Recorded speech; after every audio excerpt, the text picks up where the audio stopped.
Halo teman-teman, welcome back to my channel. Hari ini saya akan membahas mengenai cerita fantasi. Nah, tapi sebelum saya lanjut ke cerita fantasi, untuk teman-teman yang belum bergabung, silakan kalian subscribe, like, and comment supaya channel ini terus berkembang dan saya semakin semangat untuk mengupdate berita-berita seputar pembelajaran bahasa Indonesia. Oke, langsung saja kita ke pembahasannya. Cekidot. Definisi, ciri, unsur, dan struktur cerita fantasi. Nah, ini yang akan menjadi topik pembahasan kita di video kali ini. Simak baik-baik ya, dan tonton sampai habis video ini, jangan di skip. Oke, langsung saja. 1. Yaitu definisi cerita fantasi.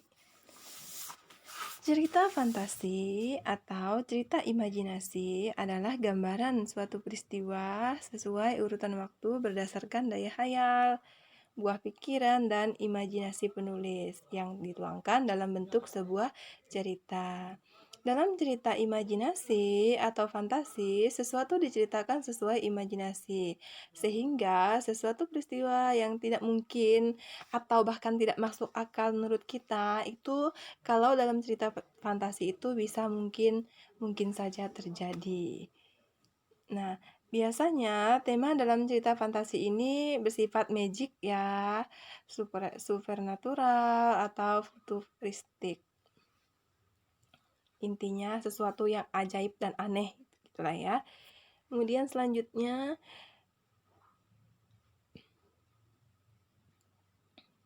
ceritanya itu biasanya mengandung sesuatu yang ajaib, misterius, dan aneh. Kemudian ada ide ceritanya. Ini ciri-cirinya ya, ada ide ceritanya, kemudian menggunakan berbagai latar, kemudian yang ketiga tokoh dalam ceritanya unik, ceritanya bersifat fiksi atau imajinasi, dan bahasanya itu bervariatif atau imajinasi.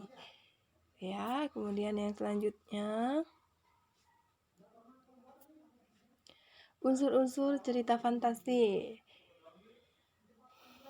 Unsur-unsur cerita fantasi ini terbagi menjadi dua ya. Yang pertama itu ada unsur intrinsik. Nah, mendengar kata in kita sudah tahu ya. In itu berarti unsur yang membangun cerita fantasi itu dari dalam ceritanya itu sendiri. Dari dalam ya, intrinsik. Kemudian yang kedua itu ada unsur ekstrinsik. Nah, kalau ekstrinsik ini berarti dari luar cerita itu sendiri. Unsur intrinsik itu terbagi menjadi 6. Yang pertama itu ada tema. Kemudian yang kedua itu ada latar atau setting. Kemudian yang ketiga itu alur atau plot. Yang keempat penokohan. Yang kelima sudut pandang. Dan yang keenam amanat. Untuk unsur ekstrinsik itu terdiri dari bahasa, latar belakang pengarang, nilai-nilai yang terkandung dalam cerita. Kemudian untuk struktur cerita fantasi itu terbagi menjadi 3. Ada yang dinamakan dengan orientasi, komplikasi, resolusi. Jadi ada 3 ya. Nah, orientasi itu merupakan tahap pengenalan dalam cerita fantasi itu sendiri. Sedangkan komplikasi itu sudah tahu apa makna dari kata komplikasi? Ya, komplikasi itu berarti sudah masuk ke timbulnya suatu permasalahan dalam cerita itu.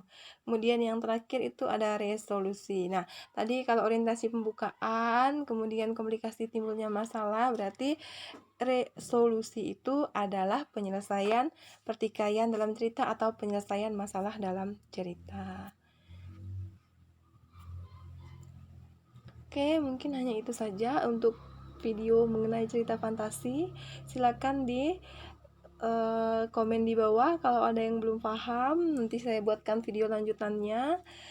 Dan jangan lupa saya ingatkan kepada kalian untuk subscribe.